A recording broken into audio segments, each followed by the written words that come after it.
su nombre y su edad. Juan Bautista Yaluk. Y-A-L-U-K.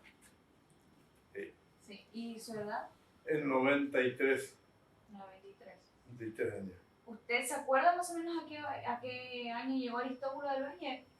¿Se acuerda el año en que llegó Aristóbulo del Valle? ¿De la qué? El año. ¿En qué año vine? Ajá. Aristóbulo del Valle. Espera un poquito. Habla un poquito así sin esto. Bueno. ¿Se acuerda en qué año llegó Aristóbulo del Valle? Bueno. Este me molesta más que ayuda, así que habla fuertito nomás. Bien, perfecto. ¿Se acuerda en qué año llegó Aristóbulo del Valle? ¿En qué año vine?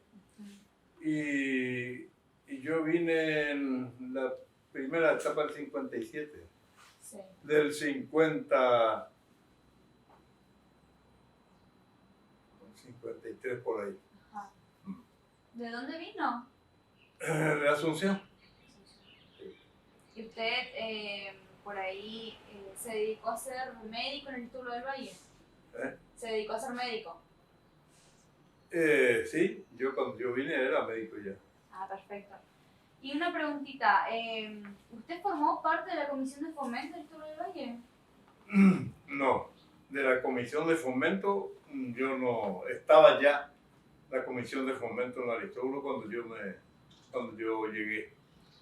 Y el encargado de la Comisión de Fomento era don Sergio Martínez, que era un farmacéutico. Sí, tenía su farmacia, ¿verdad? Bueno. Y además hacía de enfermero en el pueblo y en la colonia. ¿Trabajaban juntos? ¿Trabajaban juntos entonces? No.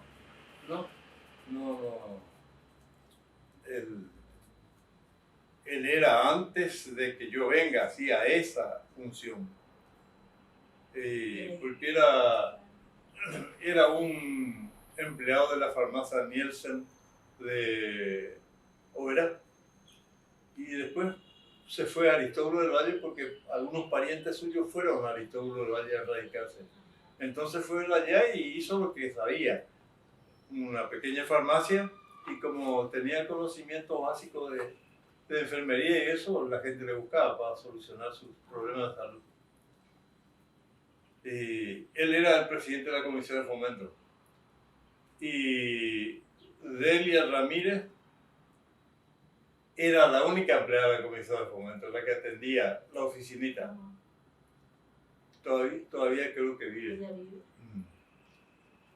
¿Y quiere comentarnos por ahí su experiencia en Aristóbulo del Valle? Su experiencia, su vida, cómo fue.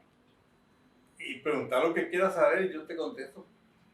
Bueno, ¿usted tuvo una participación política dentro del... No. Yo cuando vine a Aristóbulo del Valle era una colonia, no tenía ningún poblado. Era una colonia muy económicamente muy importante, pero no había núcleo poblado. La gente estaba sobre la ruta y yo vine de un lugar un poquitito más avanzado, o sea, en una ciudad grande ya todavía, como todas las ciudades. Y la pobre gente, para hacer cualquier trámite que importa a un ciudadano, tenía que irse a Oberá o a Posada. Dejar un día, antes no había asfalto. Dejar un día al trabajo, venir a hacer su gestión. Nacía una criatura y tenía que ir ahí a Oberá o Posada para anotarle. Y así era con todas las otras cosas. Y a mí se me ocurrió que era ya hora y tenía suficiente mérito Aristóbulo como para tener un centro poblado que pueda acomodar todas las oficinas públicas normales. de un pueblito, ¿verdad? Y yo definí muy bien yo estaba haciendo una residencia en un hospital grande en Asunción y era ayudante de cátedra y era lo que me gustaba a mí. Y entonces tenía que definir entre venir a un lugar absolutamente sin nada, monte puro, chacra, o quedarme en Asunción y seguir mi... Pero cuando me llegué a Aristóbulo encontré un ambiente muy cordial, la gente amable, hablando, la mayoría de la gente hablaba guaraní, que me parecía que yo estaba en mi pueblo. Y era Aristóbulo del Valle, como ustedes saben, está rodeado de accidentes, de espectáculos de agua con saltitos por todos lados. Era muy lindo. Bueno, yo decidí, me quedo en esto y listo. Y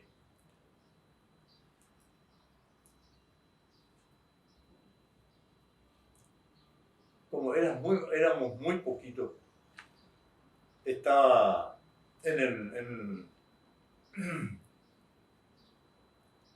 estaba un comerciante, tenía ramos generales grandes ahí, don Benjamín Fontana, y había un señor de Oberá, don Enrique Alvará, que se dedicaba a la venta de inmuebles entre Oberá y Aristóbulo. Y entonces se iba una vez por semana a Aristóbulo para dar los servicios a sus clientes. Y éramos muy poquitos y yo estaba, ya el don Benjamín Fontana era un comerciante muy poderoso que tenía todas las chacras que están desde la rotonda actual de Aristóbulo hasta la escuela normal. Todas eran chacras, chacras de él. Y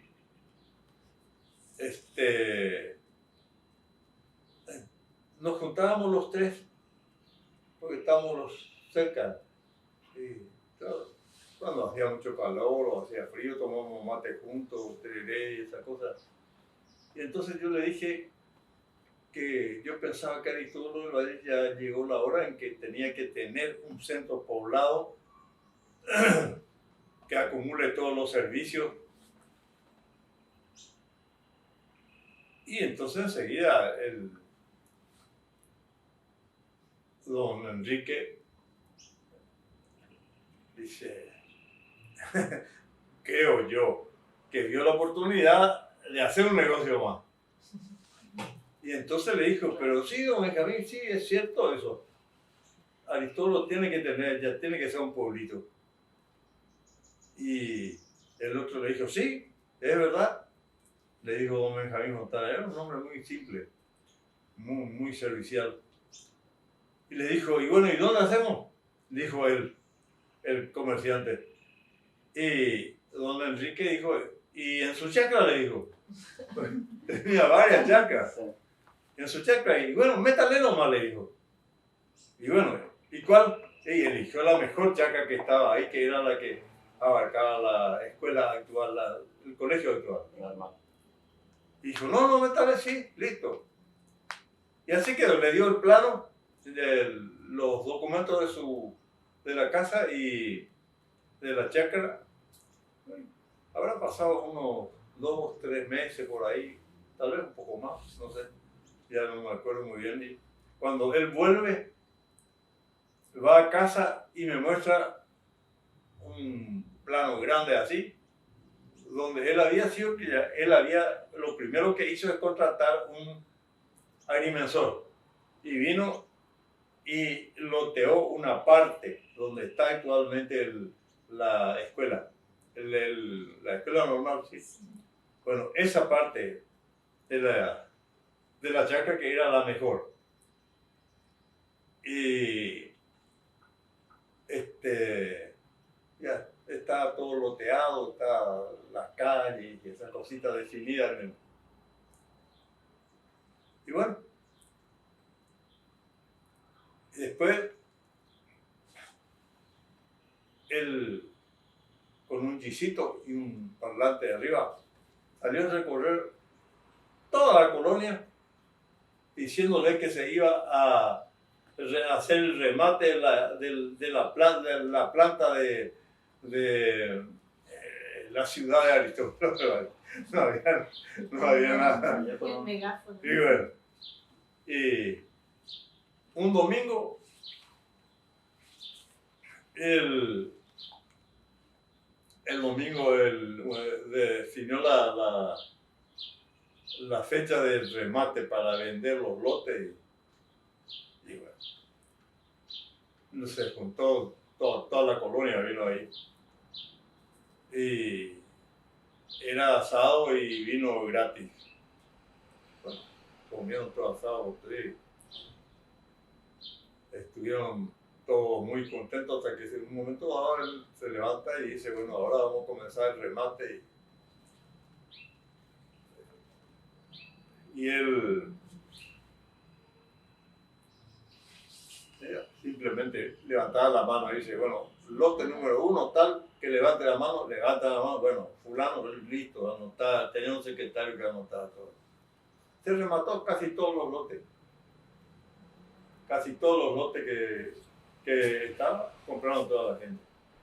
Era muy fácil porque sabía que darle un adelanto muy pequeño y después una cuotita a largo, años. Así que compraron todo. Pasó el tiempo y yo te estoy resumiendo eso nomás. Sí, Está muy bien. Pasó unos 2, 3 meses y la gente, tenía un amigo arquitecto que yo le dije, mira, haceme 3 modelos de casa para una familia de 4 o 5 miembros. El tipo me hizo enseguida y hice la fotocopia como 200, 300 de esos. Y el que compraba el lote llevaba el planito. El planito para que haga si quiere eso o adopte como quiera. Y a los 3 meses por ahí comenzaron ya la gente a levantar su casita. A los 2 años Aristóbulo era ya un pueblito. ¿Sí? Y la gente comenzaban a construir y a los 2 años por ahí ya prácticamente era ya un pueblito definido. ¿Eso fue en el 53? ¿Eh? ¿En el 53? ¿En el año? Eso, el remate, ese vamos a anotar porque es muy importante, porque hay una gran confusión de eso en Aristóbulo. El día que se remató los lotes, ese es el día de la fundación de Aristóbulo. Sí. El 29 de septiembre del 57. 29, sería la fecha 29 de septiembre del 57. de inicio del pueblo de Aristóbulo del Valle. Ahí, ese es la fundación de Aristóbulo del Valle. Compraron los lotes. ¿Eh? Sí, se remató. Que se remató y la gente tuvo claro. su espacio. Sí, Claro, ese fue ese fue el origen y el día que se remató, bueno, ahí comenzó Aristóbulo. Y a los 2 años era ya un pueblito más o menos así, 150 personas por ahí ya, con su casita alrededor que ya. Y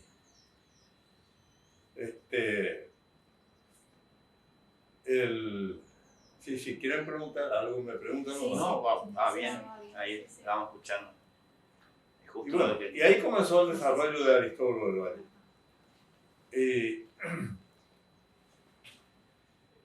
Porque hay hay una confusión en que es el 3 de octubre del 61. Sí. Ajá.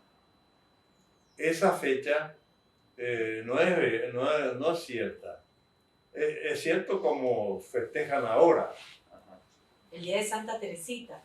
Es la segunda fundación, como Claro. que Buenos Aires fundó 2 veces. Sí. Bueno, era el primer intendente que estaba ahí, era don Rogelio Ramírez, y él quería, ignorando esta fecha, quiso poner un hito para decir, no, Aristóbulo del Valle se fundó en esta fecha. Hizo un acta y puso en un tubo y enterró como un hito para la historia, ¿verdad? Y es la segunda fundación de Aristóbulo. Y entonces es lo que se festeja ahora. Claro. Pero realmente es el que le dije, el 29 de septiembre del 57. 29. Hay un papelito que certifica eso. Vamos a ver, vos podés tomarle la foto. Sí. Qué bien, ¿eh? Espectacular La claridad. la realidad, como él lo arregla. A nosotros nos estuvieron comentando que usted fue concejal del primer consejo honorable del Ah, sí, después ya. Eso más. Ahora vamos a llegar.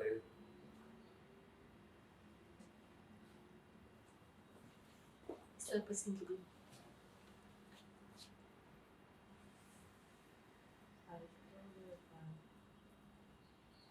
Ah, remate. Acá está la fecha. ¿Ah? Fecha de Acá remate. está la fecha Sí, del remate. claro. Ah, el 29 de septiembre de 1957. Ay, qué lindo esto. Sí. Mira qué bueno que está. Es un documento. Es un documento, 18 meses. Ah, mira. Por un mes. Es la base del precio de lo que salía el lote. Sí. Genial está, ¿no? Continúa. Seguimos. Sí. Bueno, eso es en cuanto a la fundación de Aristóbulo. ¿Quieren preguntarme otras cosas?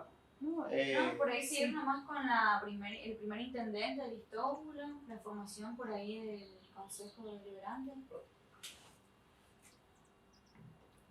¿Usted quiere saber el desarrollo de Aristóbulo de ahí en adelante? Sí. sí, o lo que usted nos puede contar de ¿Cómo Aristóbulo. ¿Cómo De- venía charlando? Después del remate, como venía charlando, contando, no sé cómo es Aristóbulo. Con ese eje. Con ese hilo. Y bueno, y después se hizo intendencia poco tiempo y el gobierno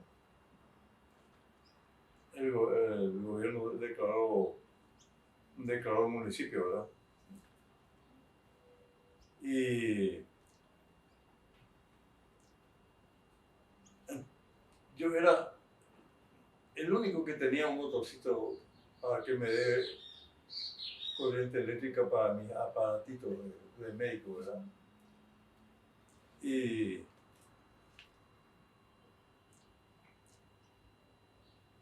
me hizo pensar, le dije, éramos muy poquitos, 150, tal vez 200.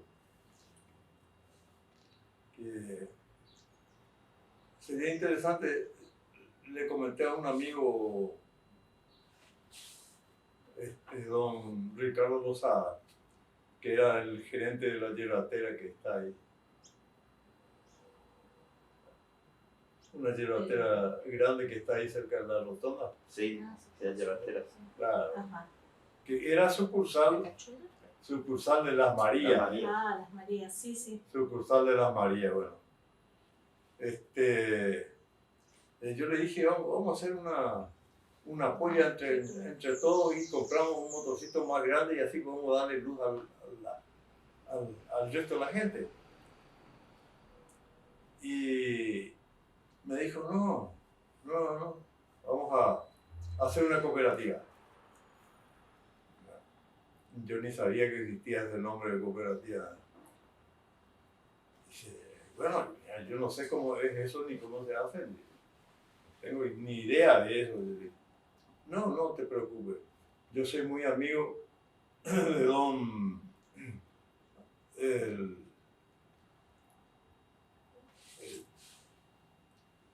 señor Huerta, como ya no me acuerdo el nombre, por ahí de Puerta dice que es secretario de Energía de Cooperativa de la provincia. Y yo hablo con él, vivían en Apóstoles como don Ricardo también. Yo hablo con él y él no va a tener inconveniente venir a explicarnos cómo se hace esas cosas. Y bueno,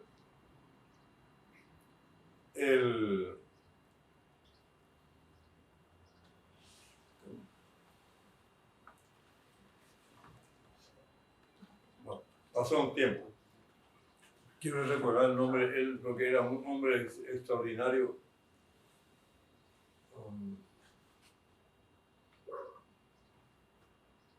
Federico Puerta. Don Federico. No era después gobernador, ¿no? Pero, sí. Sí. Papá. Ah, el papá. El El papá papá del gobernador. de este otro sinvergüenza. Ramón. De Ramón. Bueno, pero este no era un hombre 100% a la antigua. Y bueno, él conversó con él y un fin de semana, don Federico Puerta llegó a Aristóbulo del Valle para explicarnos qué era una cooperativa y cómo se formaba la cooperativa y todas esas cosas. Y bueno, ahí él me dijo, bueno, mira, vos vas a ser el presidente de la comisión pro cooperativa, me dijo. Ah. Bueno, vos tenés que juntar la gente, explicarle qué es una cooperativa, como voy a explicar yo ahora. Y bueno, y decirle a la gente que están formando una cooperativa para tener un servicio importante como es la luz. Y ¿Campo Grande ya tenía luz? ¿Campo Grande ya tenía luz? No. No. ¿Tenía Oberá? No, solo Oberá tenía. Solo Oberá tenía. Sí, solo Oberá. ¿Y hacia arriba? San Vicente. Y 2 de mayo estaba comenzando. Ah, estaba comenzando. Sí, 2 de mayo estaba comenzando y un pueblito más o menos formado ya mucho antes era San Pedro. Sí. Y bueno, nos explicó bien en qué consistía una cooperativa y todas esas cosas. Y dijo, bueno muchachos, no se preocupen, yo voy a hacer todos los trámites hasta la habilitación de la cooperativa. Yo me encargo de eso. Era un funcionario muy distinto a los actuales. Yo a veces critico un poquito eso porque era otra cosa. Él quería solucionar los problemas. Ahora tengo que ir a golpear 1000 veces una puerta para que te atiendan solamente. Y él hizo todos los trámites. Hasta que un día me dijo, Ricardo Rosa me dijo, mira, tal, don Federico viene ya con todos los documentos, con la cooperativa habilitada para poder funcionar. Y así hizo.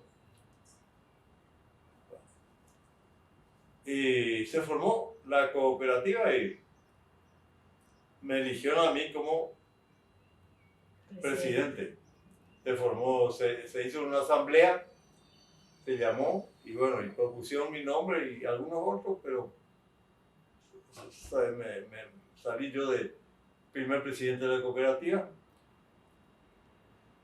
No teníamos ni un solo centavo, ¿no? Era para trabajar. Cooperativa a uno. Presidente para trabajar. Y no teníamos nada. Entonces, formamos un pequeño fondo con aporte voluntario de unas cuantas personas. Y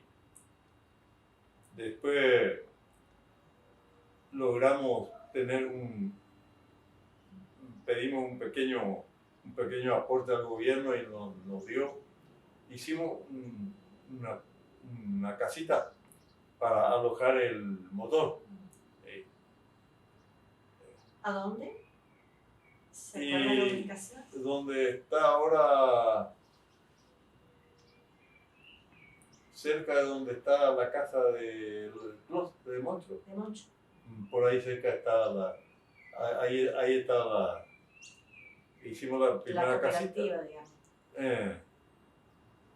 Y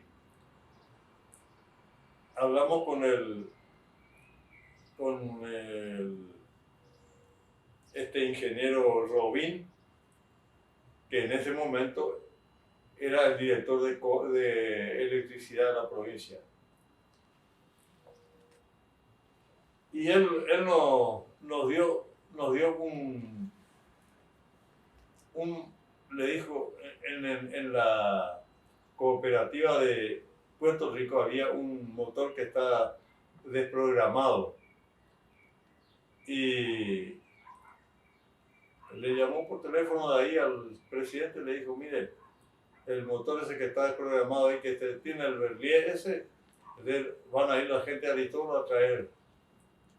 Y trajimos, y teníamos un señor, un polaco, que vino corrido de la Segunda Guerra Mundial.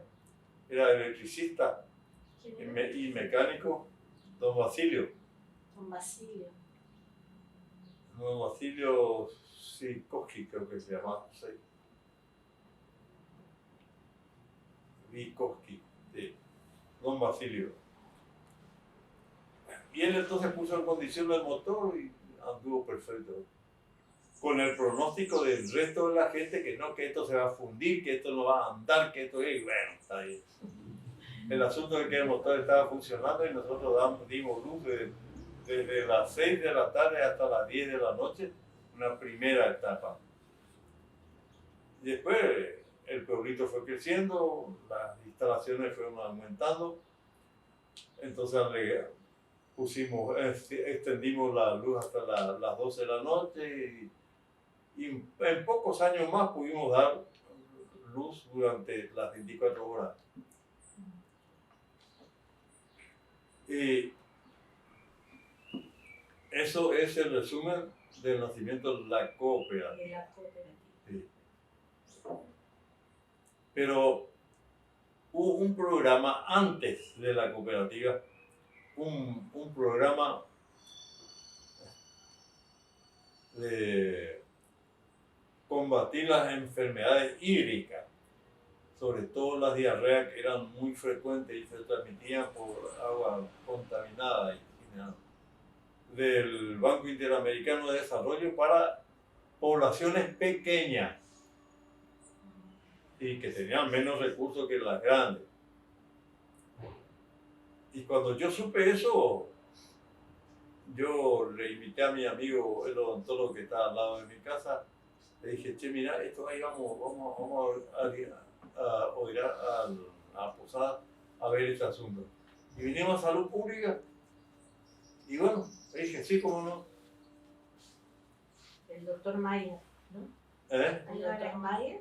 Mayer, ¿Mayer era o Argañaz? el que está al lado mío, Sí. Argañada, Argañaz. era el odontólogo. El odontólogo. Sí. Él vino más o menos a analizar la misma fecha que yo, la misma fecha. Y nos dijo, sí, cómo no. Y a la semana fueron dos chicas ya a hacer el relevamiento del pueblito para ver si cuántas familias habitaba, cuántas piezas tenía, qué necesidad de instalación tenía, canilla, baño y todas esas cositas. Y bueno, y resulta que Aristóbulo iba a ser el primer pueblo pequeño de Misiones que tenía Cooperativa. agua corriente. Bueno. Oberá no tenía. Sí, Oberá tenía instalaciones propias. No tenía. Y había un señor que tenía una ferretería grande centro del pueblito. Y fueron a hacerle el relevamiento y le preguntaron una cosa, otra cosa, y después le preguntaban cuál es el ingreso y esa cosa. Y el tipo confundió a esa gente con agentes de la AFIP, que la AFIP te amenazaba antes.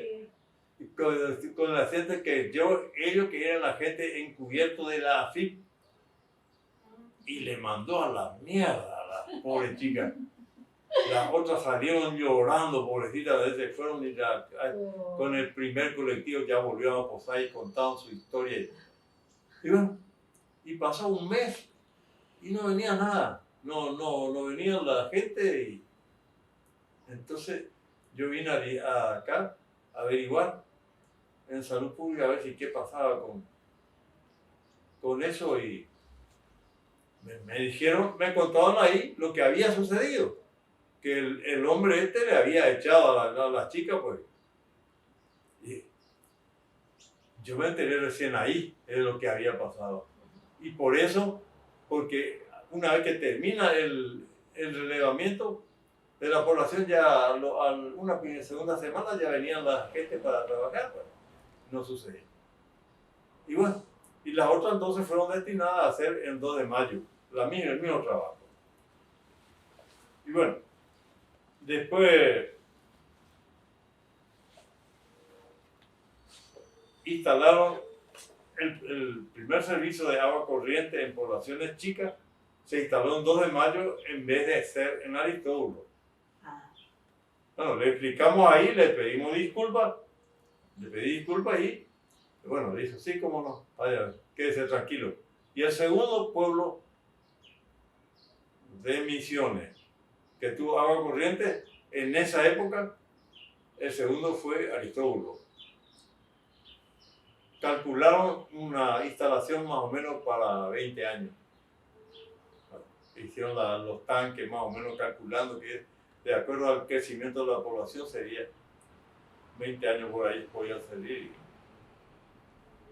No alcanzó ni 10 años cuando el pueblo creció tanto explosivamente, y eso fue insuficiente y se tuvo que hacer adaptaciones permanentes para abastecer de agua. Por culpa de este señor, ¿entendés? Que fue... que lo confundió. Y sí, y bueno, eso fue el origen del servicio de agua potable, que actualmente está bajo la administración de la cooperativa. La cooperativa administra actualmente eso, sí. Agua potable y electricidad. Y con la electricidad nos pasó lo mismo con esas son anécdotas nomás, para contarle a usted cómo era la realidad nada más, pero no hace falta que pongan en el libro, ¿no? Entonces, aparte que ya murió el pobre. Teníamos en la cooperativa de electricidad un empleado que hacía las anotaciones y que cobraba, recorría las casas para cobrar el consumo. La cuota, sí. Y era un hombre ya de unos 60 años por ahí, don Nicasio Salinas, y ya a pie. Y el que cuidaba las líneas era un muchachito que tenía que llevar la escalera a hombros por todo el pueblo donde tenía que hacer algún servicio de mantenimiento, y pobre, lo hacía. Y este mismo señor, de la anécdota del agua, era un tipo que no quería pagar la electricidad. Se iba el empleado caminando y dice, no, venga, vení la semana que viene, no tengo. Y así, bueno, me dijo un día, mira, doctor, dice, yo no voy a ir más al Vasco. No voy a ir. Porque ya me fui 3 veces y siempre me dice lo mismo, que no tiene plata, que venga mañana pasado. Pero había que caminar, y Aristóbulo no es así. es así, hay subida, bajada, y por tenía 60 años. Y entonces le llamo al muchachito que atiende la línea, le dije, mira, anda y cortá. Cortá y listo, no haga caso de nada. Y terminó el cuento. Y agarró la escalera, se fue. Subió ahí. Cuando el hombre este le dio trepar al otro en la escalera para cortarle. ¿Qué está haciendo? No, voy a cortar la corriente acá. Voy a hacer. No, ¿cómo vas a hacer? ¿Cómo vas a hacer? Bueno, yo tengo orden de cortar la corriente, señor. Si usted quiere arreglar, vaya a la cooperativa, arregle. Cortó ahí y listo. Detrás de él apareció el tipo. Muy sonriente, dice, bueno, ahí va a pagar todo. Bueno, hay hombres de todas clases. En vez de colaborar, el tipo jodía. Y nosotros apenas podíamos pagarle el consumo de la cooperativa, el combustible y esas cosas. Y de ahí terminó la historia de la gente. Y después nunca más, nadie. La gente pobre dejaba de comer y pagaba su. Y este que tenía buena posición económica, jodía. ¿Ya? Actualmente los dos servicios están unificados en una sola administración. Sí. Y por suerte, excelente. Y bueno, agua potable y cooperativa eléctrica.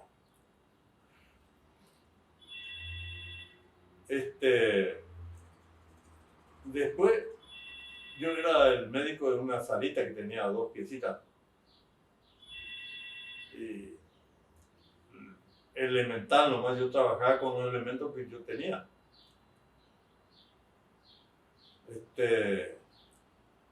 Y cualquier otra cosa complicada había que mandar a Oberao, Posadas. Y Salud Pública me había dicho que si podía ir una vez por semana a recorrer las picadas, porque había, viste que del pueblo salen muchas picadas, sí, largas, para que van a la colonia. Ahí ya había gente, había ya personas que se habían asentado. Claro, y había escuelitas que estaban, ¿entendés?, a 5 o 10 kilómetros del pueblo. Las pobres maestras había que no vivían allá, a veces bajaban del colectivo y tenían que ir caminando ahí. ¿Y Don, usted cómo iba a las colonias? ¿Iba en colectivo? ¿Cómo usted iba a hacer servicio en las colonias? ¿Cómo iba a hacer el servicio en las colonias? ¿Iba de colectivo? ¿Cómo llegaba a esos lugares? ¿A dónde? A las colonias. ¿A la colonia? Había un pequeño colectivito, sí, que era de don Benjamín Fontana, que a veces iba a Oberao o no iba, ¿entendés? Ay, hacía el servicio. Sí, hay un pequeño colectivito. Pero las maestras se bajaban en la ruta y de ahí tenían que caminar. Claro. Merecerían un pequeño monumento. Sí, ¿no? La sociedad debe ser un poco ingrata, ¿no? Merecerían un pequeño monumento la maestra. Sí. Las primeras maestras, ¿sabías qué lindo para hacer un trabajo? Sí, la verdad que sí. Y lo mismo me don Benjamín Fontana, que se dio su chacra. Y era un hombre muy servicial, tenía un guisito y cuando la gente necesitaba algo, él siempre estaba. Nunca le escuché decir no a don Benjamín Fontana. A veces tenía un negocio grande y a veces había gente que hacía los agricultores venían hay épocas en que ellos no tienen ni un peso, porque los ingresos son el producto de la venta de sus trabajos. Y el té, la hierba, el tun y todas esas cosas. Y hay épocas en que ellos no tienen plata y don Benjamín siempre le da con la libretita como era antes. Y si hacía falta llevarle a su casa, él no tenía problemas para llevarle. Era un hombre muy servicial. También debería tener un reconocimiento. También Sí. Sí, le pusieron una callecita por ahí. Y don Sergio Martínez, que se iba a veces a pie kilómetros enteros para atender a la gente. Son dos personas que yo recuerdo Sergio Martínez, con cariño papá de y me duele que el pueblo no le reconozca. Pablo de Conozca. Sí.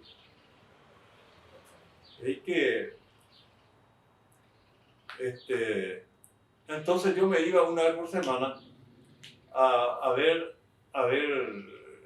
el objetivo era evaluar el estado de salud de los niños. Y me iba una semana en una picada, otra semana en otra, así, en todas. Después, en algunas llegué a ir 2 veces por semana por mi cuenta nomás, porque había necesidad. Y la anquilostomiasis era muy frecuente y eso es un parásito que chupa la sangre y deja anémico a los chicos. Y una persona con anemia no rinde, ni en la escuela ni en el trabajo. Nada. Y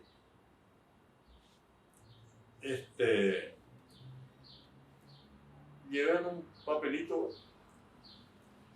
a ver si cuántos terminaban el ciclo, cuántos alumnos terminaban en cada escuela del 5º año. Era 5 años en aquel entonces. Anoté y encontré más o menos 320 criaturas que terminaban su ciclo y no tenían dónde ir. Estaban condenados tenían condiciones, muchos de ellos tenían condiciones para seguir sus estudios, pero el agricultor no podía. Entonces, a mí se me ocurrió decirle a don Rogelio Ramírez, mira, Rogelio era el intendente, don Rogelio en este era el intendente, le dije, mira, es una lástima que hay 320 criaturas que terminan su ciclo primario y no tienen posibilidad de ir a mejorar su formación. Tendríamos que formar acá una escuela, un ciclo secundario con orientación agrícola y para que la gente los chicos que quieran estudiar tengan la oportunidad sin salir de su pueblo. Y me dijo, sí, tenés razón. Era muy comprensivo y al otro día él se vino a Posada. El gobernador era muy amigo suyo y le contó eso y necesitamos un ciclo secundario. ¿Sí? Le dijo, listo. Andá nomás, ya está listo eso. Vamos a buscar quién, el profesor. Y habrán pasado, no me acuerdo cuánto, pero unos 2 o 3 meses por ahí. Y fue llegando don Ítalo Díaz, que era de Santiago del Estero, un profesor, y bueno, yo soy fulano, vengo de parte del Ministerio de Educación para ver si ponemos en funcionamiento el ciclo secundario. Y en aquel entonces había un precedentemente a eso, muchos años antes que eso, el gobierno nacional había, como esto era muy turístico, había definido hacer varios hoteles en los puntos claves de la provincia para que la gente, para que el resto de los argentinos se enteren de lo que es esta provincia. Y donde está actualmente el colegio, yo no sé si todavía existe parte de eso. Estaba hecho ese hotel más o menos en un 50-60%. Había partes del hotel, habitaciones y eso que ya estaban listos. Y el patio cubierto estaba también listo. Después los otros estaban a medio hacer. Acomodamos un poquito eso y comenzó la escuela normal, su primer año de escuela normal creo que fueron unos 20 alumnos por ahí, 20, el primer año. Y bueno, funcionó bien así. Después, el segundo año ya aumentó, el tercero, y como era el único en la zona, todas las poblaciones, 25 de mayo, 2 de mayo, esas cosas, venían la gente a hacer su ciclo secundario en Aristóbulo. Eso fue evolucionando así y hasta llegar a lo que es actualmente, una institución grande y que presta muchos servicios, de los cuales hay ya muchos profesionales universitarios que Egresados. casi todos ellos nacieron conmigo. Ajá. Yo era el único médico ahí y casi todos ellos nacieron conmigo. ¿Sí? Y bueno. Y así. Y faltaban también otras instituciones. Dije, no teníamos comunicación telefónica y formamos una pequeña, un fin de semana nos reunimos y yo le dije que hacía falta hacer un pequeño teléfono interno nuestro para comunicarnos con fulano, con sultano. Y hicimos. Y después mandamos una línea, conectamos una línea con Salto Encantado que nos pidió que hiciéramos porque también las actividades estaban muy relacionadas entre los dos pueblitos. Y funcionó eso un buen tiempo. Hasta que un día llega un amigo mío de acá de Posada, allá porque tenía sus parientes. Y yo le dije, che, pero ¿cómo? Nosotros necesitamos un teléfono público. Antes el teléfono era todo del Estado. Ajá. Era del Estado todo. Necesitamos un teléfono público acá, porque tenemos esto, pero es muy precario, nos comunicamos entre nosotros nomás, pero no podemos hablar. Y me dijo, mira, justamente hubo un plan del gobierno nacional de dotar de edificios para correo en todo el país. A Misiones le adjudicaron, ya no me acuerdo cuánto me dijo, pero hay 2 todavía libres. Al otro día yo le dije a mi amigo Pedro Montoro, mira, subí, vamos rápido. Es decir, apúrense. Y vinimos acá y en el correo que está acá, y él era el director de ese programa acá. Y le contamos.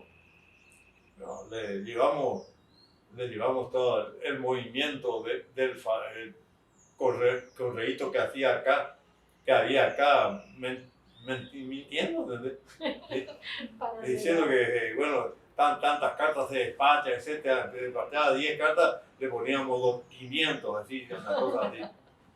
Y bueno, venimos acá y encontramos un tipo pero fenomenalmente macanudo.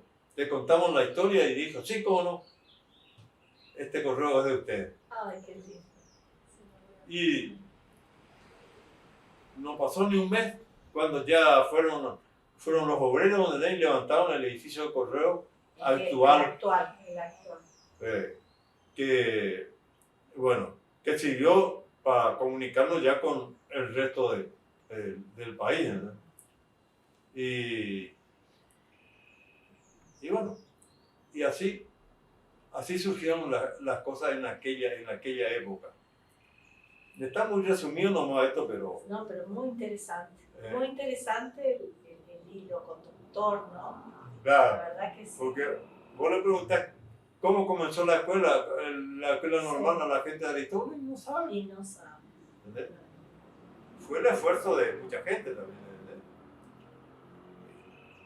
¿entendés? Y así surgieron muchas otras cosas a través de las cooperativas del escolar, porque cada escuelita tenía su pequeña... Su pequeña cooperativa. Sí, sí, pues, que pequeño, sí. Ah, cooperadora. ¿Cómo se llama eso? Cooperadora escolar. Cooperadora. Claro, cooperadora escolar. Cooperadora, y con eso mantenían los edificios y todas esas cosas y los materiales didácticos y tiza y comprar todas esas cosas. Y así fue el desarrollo de Aristóteles. Y Aristóteles se desarrolló muy rápido. Después, ¿Quiénes recuerda que hayan llegado ahí en ese interín? ¿A quiénes recuerda que hayan llegado cuando usted estuvo? Cuando yo estaba, Sí. Aristóteles ya era La una familia. colonia. Ah, ya era colonia. Sí, ya era. No, ya era una colonia antigua, ya de mucho. Solamente no tenía centro urbano. Ah, Sí. Campo Grande tenía un pequeño centro, pero Aristóteles no tenía, era todo chaca, en la ruta nada más y cada uno sobre la ruta. Sí. No, por ahí volviendo a la pregunta de hoy, usted formó parte del primer consejo deliberante. Sí, pero eso ya es muy tarde, ya mucho, falta mucho todavía para eso. Bueno. Y después, como no había camino de tierra, camino de asfalto, era todo tierra. A mí me gustaba mucho la aviación, me encantaba. Y resumidamente, nos juntamos con unos cuantos porque don Rogelio Ramírez era el único piloto civil, el intendente, el único piloto. Y nos juntamos unos cuantos y bueno, vamos a tratar de fundar un club, un aeroclub. Era muy común eso en esa época. En muchos pueblos tenían vamos a fundar un clubcito, porque pista ya había. El gobierno había hecho pista porque los funcionarios cuando venían, andaban en el avión porque si no, el camino era todo en tierra. El asfalto terminaba acá en Villa Lanús, ahí donde está el INTA. Ajá. Hasta ahí no había un asfalto, después ya todo tierra. Todo tierra. Sí. Y fundamos un aeroclub y surgió que un ingeniero que vivía acá en Posada tenía una planta, un aserradero grande en San Pedro, cerca de San Pedro. Y entonces él, para venir a su aserradero, él venía en un avioncito. Era más fácil que hacer los 200, casi 300 kilómetros. Y supimos que él quería vender el avión, porque quería comprar otro un poquito más grande. Y él tenía el avión que nosotros necesitábamos, un avioncito, un pipercito de entrenamiento. Y fuimos a hablar con él y bueno, tipo macanudísimo. Me dijo, sí, como no, muchacho, bueno. Y le pregunté, ¿y cómo podemos hacer negocio? Nosotros no teníamos todavía la plata. Quería comprar. Y dije, entréguenme lo que ustedes puedan y lleven el avión y listo. Y después me siguen pagando como puedan. Sí, trajimos el avión, le hicimos un techito ahí donde está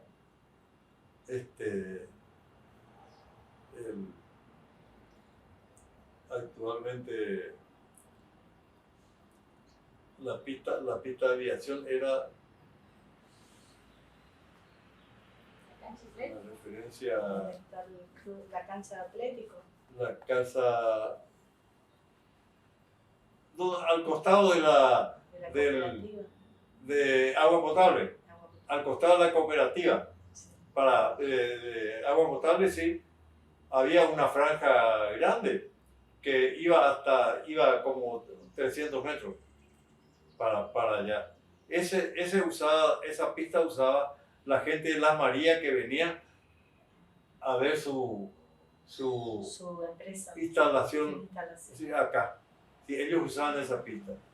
Y bueno, eso tomamos nosotros como pista para el aeroclub. Y estábamos recolectando dinero para pagar el avioncito y Rogelio, el intendente, era el único piloto, el intendente dice, che, vamos a hacer una propaganda aérea. Era común eso en poblaciones. Y por ahora se hace todavía. A veces se suele. Sí, algunos sí pasa todavía así. Y entonces le pusieron un parlante al costado de una puerta y don Hugo Basile, que era un ingeniero naval, que también prestó mucho servicio a Aristóbulo, falleció. La señora vive todavía. Sí, está la señora. Inés. Inés. Sí, la señora vive todavía. Él se iba de pasajero. Y el avión despegó, pero como era muy pesado, 2 personas, está hecho para 2 personas nomás, pero ellos tenían el megáfono ese. El parlante grandote que salía detrás y que le producía resistencia al avión. Y bueno, pero despegó el avioncito. Despegó y justo derecho, donde él tenía que seguir ascendiendo, a los 500 metros por ahí, había un eucaliptal alto y el piloto creyó que no iba a poder subir arriba de eso y le dijo a don Hugo, volvemos. Porque creyó que no iba a pasar la copa de los árboles, porque eran unos eucaliptos que tenían más de 20 metros, pero en una altura. Y bueno, y el avión todavía no tenía suficiente velocidad. Porque lo que a vos te sostiene al avión es el ala nomás. El que vuela es el ala, no es la estructura. En todos los aviones. Y eso se sostiene cuanto más velocidad, más estabilidad tiene el avión. Y vos no podés hacer ninguna maniobra hasta que no tenga la velocidad adecuada. Él se le pasó eso por la cabeza, tuvo miedo al eucalipto, dio la vuelta y ahí el avión se vino de derecho para abajo. Se cayó el avión, menos mal que cayó entre 2 naranjos grandes, cayó la trompa en el medio y quedó por las alas. Por las alas y por suerte no se destruyó mucho. Y bueno, cuando don Rogelio dijo eso, y don Hugo, nos vamos, le dijo. Sí, nos vamos a caer, dijo él. Métale nomás, le dijo. ¿Qué le va a decir? Métale nomás. Y bueno, se cayó, no le pasó nada. Devolvimos el avioncito, nos agarró de vuelta el hombre y le pagamos lo que le faltaba y terminó la primera etapa del aeroclub sin haber podido hacer el servicio que necesitaba. Después seguimos aportando nosotros y reconstruimos el aeroclub, compramos otro avioncito, hicimos varios festivales, pero con 2.000, 3.000 personas, porque a la gente le era una curiosidad el avión. Y nosotros siempre en esa época, cuando hacíamos una fiestita del aeroclub, invitábamos a todos los aeroclubes de la provincia y todos ellos venían. Y había un asado grande para toda la gente. Ahí el club se fue arriba, ¿entendés? Y después llegamos hasta tener una escuela de aviación, en la cual se recibieron varios de los pilotos de Campo Grande, de la gente y anduvimos bien hasta que después vino un despelote económico en este país, de los tantos que es acá, cada tanto este país anda en despelote, no sé como ahora. No, más o menos cada 9, 10 años. Sí, mala administración, ¿verdad? Y bueno, ahí comenzó a subir la nafta, comenzó a subir los servicios mecánicos y todas esas cosas y nadie pudo subsistir. Se fundieron todos los aeroclubes y nosotros atrás. Y bueno, el avioncito todavía está en la ley. ¿En Aristóbulo? Y está todavía ahí. ¿Ese era el que usted volaba? Construimos 2 hangares y el avioncito está todavía ahí, pero el tour ya no funciona. Se fundieron todos los clubes de la provincia, pequeños. Pero entonces en esa época a mí nací queriendo volar, pero no pude. No tenía ni medio económico ni oportunidad. Hasta que cuando rayé los 50 y algo de años, entonces yo estaba ya un poquito mejor y decidí estudiar aviación, me decidí de piloto civil y recorrí todo el país en avión.